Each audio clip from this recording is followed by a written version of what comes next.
this to me is an exchange. It's dealing with, it's not, people want somebody to come to their place and pick it up at the end of the road and take it away and be done with it. This still requires the general public to load it in their car or find a truck or find a way to get it to the transfer station.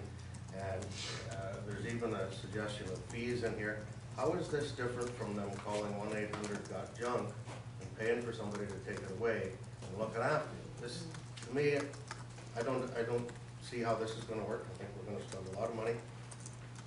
I don't think that the agencies that get the high shares that somebody's exchanging that may not be meet today's standards and going to Blessings Unlimited, they aren't prepared to pick up this stuff. I can't support this program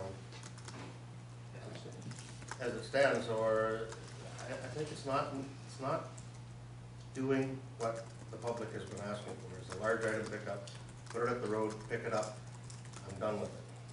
And we've said we have the dollars on why we don't do that, because of the tipping fees and because we have no idea how much it is. So those are the issues.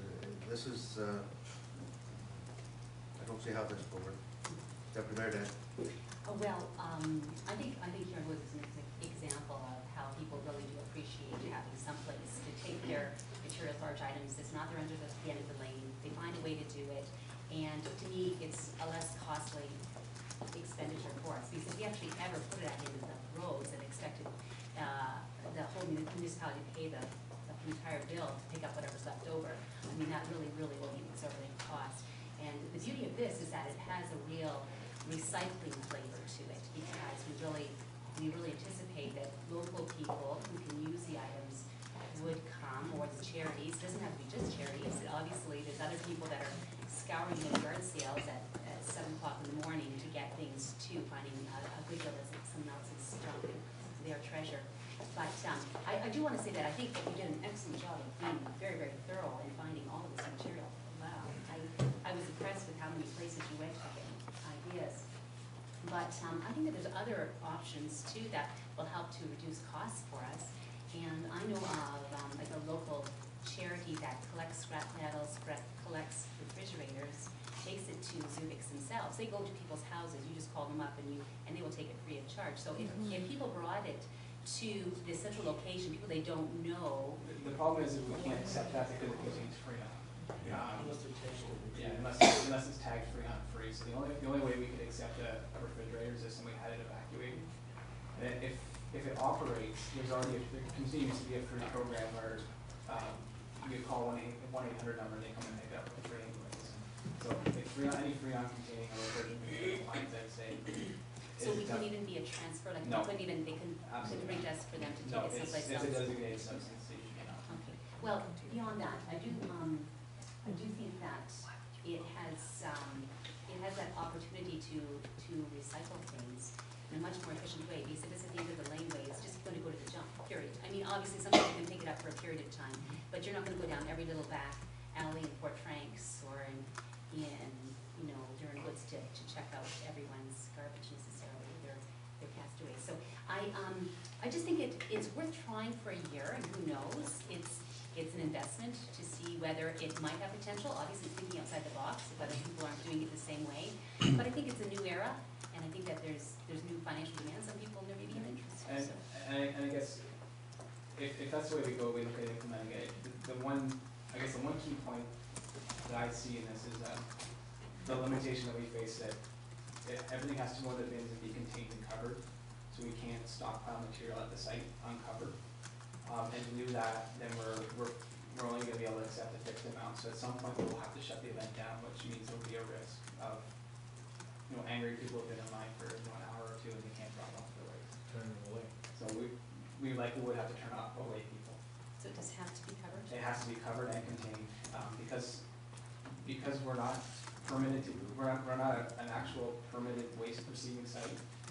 The ministry, it's a gray area and they look the other way if you do things correctly and you keep it contained and covered. But if it's just a waste stockpile, then we run the risk of an environmental fine.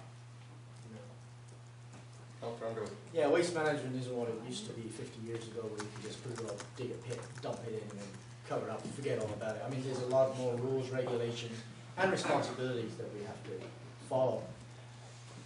I think personally, we have a waste management plan. We should look at implementation of some sort of thing where we have some kind of collection areas for, we already have something now for electronic waste, right?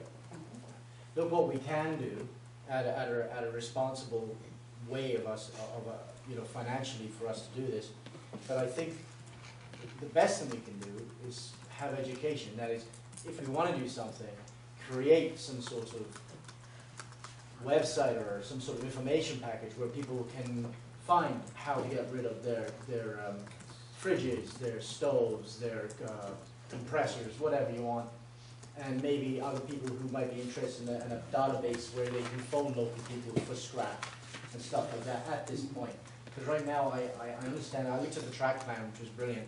My big worry is that if we do get people who actually manage to get a truck, fill it up with their garbage or old couches or what have you, that's pretty bulky stuff, that's gonna fill up pretty quick. So we're gonna end up turning people away, so. We did it about, probably 10 years ago with Kona. The Lions Club paid for the cost of a bin to come in, and we just had some police, they dropped it off on a Friday night, we was there for the Saturday, they picked up Saturday afternoon, it was gone, we didn't stay overnight with it. All we made sure was you're not putting in your batteries and recyclables, or the electronics, that kind of stuff. I know, I guess I'd be more in favor of having programs where you had a dump in, go to a municipality, such as our Colinth, or whatever, where you only have to have one or two go for a day, and let people bring their So hazardous. rotate it. Right, so that way, instead of having to try a big community thing where you get all the liquor stores all in one day, why not pick a certain day for a community to have their large item drop off?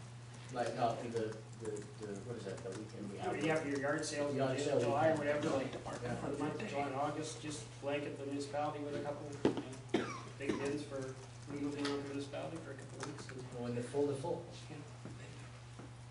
Councillor Russell.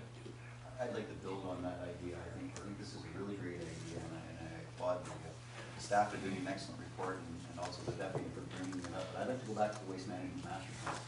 We did not fully implement the waste management master plan. We can talk about a transfer station all we want. They do cost. We're in the middle of one with Blue Water. It's going to be $2 million by the time we're done, by the way. And that's for all of us, by the way. Just it was left out of our master plan. But what I want to talk about is a very simple thing.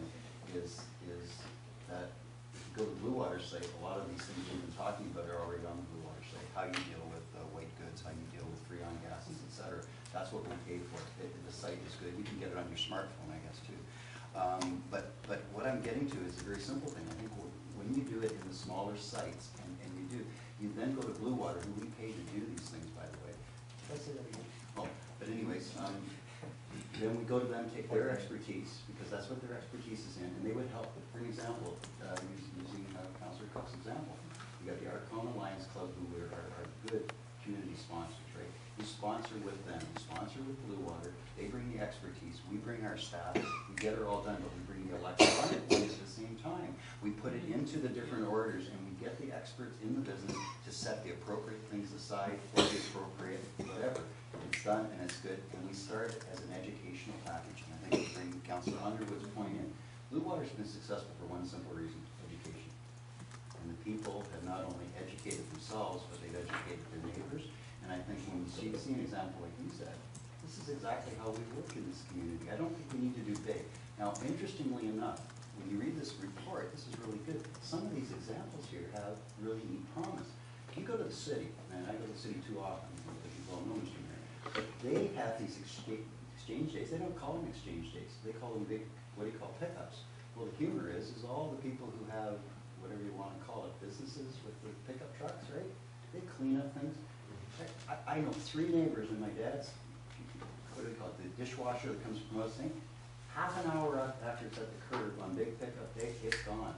Half an hour, and they're talking it's out at 7 o'clock the night before, and they don't pick up till the next day. They're done that night. So I guess we should look at that as part of the package too. And you could do quadrants. We have our garbage picked up, by the way, in 4 or 5 different quadrants. Or 5. 4 or 5? It's every day. Yeah, so 5 probably. Okay, so just like Councillor Cook said, you pick out the central place, right? You do that quadrant, you say, hey, put your stuff out this thing, then you advertise as part